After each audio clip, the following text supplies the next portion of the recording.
The story begins on a bright Monday morning because every American diet, without fail, starts on a Monday. Emily Carter, a 32-year-old office worker from Chicago, stood in front of her bathroom mirror, squinting at her reflection with determination. "This is it," she said to herself. "New week, new life, new me." She stepped onto the scale, winced, and quickly stepped off again as if it had personally insulted her. "Okay," she whispered, "definitely starting today." She walked to the kitchen with the confidence of someone preparing for a marathon. She opened the fridge. Inside sat the usual collection of American essentials: leftover pizza, soda cans, a half-eaten cheesecake, and one lonely apple that had been ignored for weeks. But today was different. She grabbed the apple like a hero, grabbing a sword. "Breakfast," she declared. By 9 a.m., Emily arrived at the office with a brand new mindset. She had packed a homemade salad, drank only water, and walked straight past the box of donuts her coworkers always left by the entrance. She felt unstoppable. 10 minutes later, her friend and coworker Rachel strolled over holding a caramel latte, topped with whipped cream and a chocolate drizzle. "You want one?" "I got extra stars on my app," Rachel said casually. Emily's soul left her body for a moment. "No, I'm dieting," Emily said, gripping her water bottle like it was life support. Rachel shrugged and sipped loudly. The sound of whipped cream and happiness echoed across the room like torture. Lunchtime temptation. By noon, Emily's stomach made sounds that could qualify as a small earthquake. She opened her salad, forcing herself to smile. "Kale?" "Yum," she said without enthusiasm. 2 minutes later, Tom, the office human vacuum cleaner, walked in with a giant cheeseburger, fries, and a milkshake that smelled like paradise. "Oh no," Emily whispered. Tom sat across from her. "What's that?" "Rabbit food again?" "It's healthy," Emily said firmly. Tom took a loud bite of his burger, cheese dripping with slow-motion cruelty. "Healthy tastes sad." Emily stabbed her kale harder, but she stayed strong. She finished the salad. She drank water. She even chewed gum to avoid dessert. By the end of the day, she felt proud. Hungry, but proud. The gym phase. Day 2 of her diet came with determination and soreness.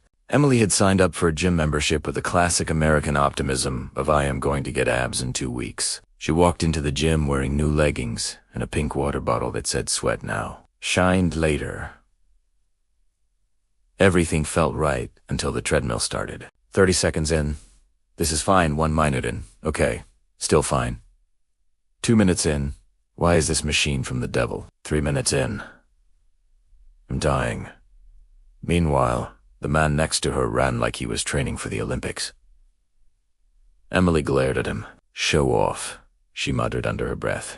Then came the weights. She lifted 1 dumbbell and instantly questioned her life decisions. But she kept going, sweating, wobbling, trying to avoid eye contact with the fitness influencers doing perfect squats. When she got home, she collapsed on the couch, groaning. Diet day 2. Painful, but successful. The critical moment.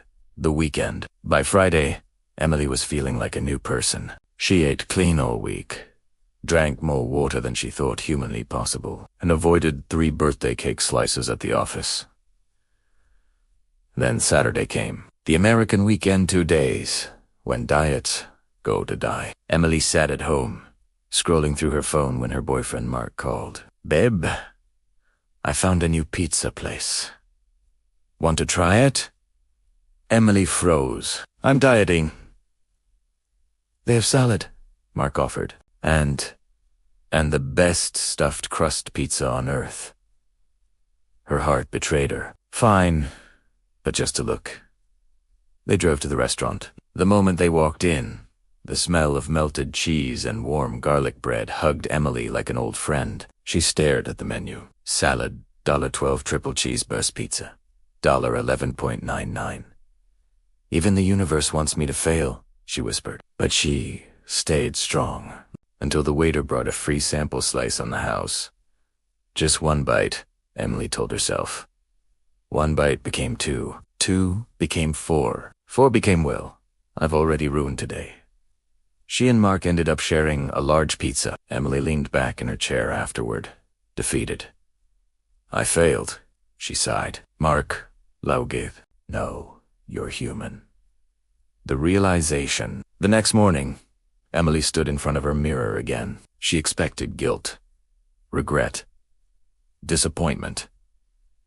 But instead, she felt Noma. Yes, she wanted to diet. Yes, she wanted to be healthier. But she also wanted to enjoy life without punishing herself. She made a new promise to herself. I'll eat better. I'll exercise.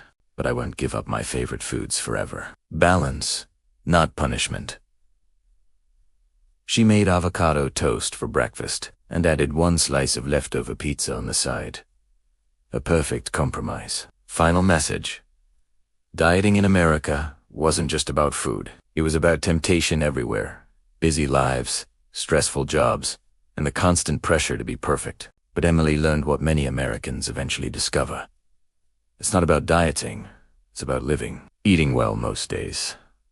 Enjoying treats sometimes. And being kind to yourself always. And with that mindset, she continued her journey one balanced day at a time.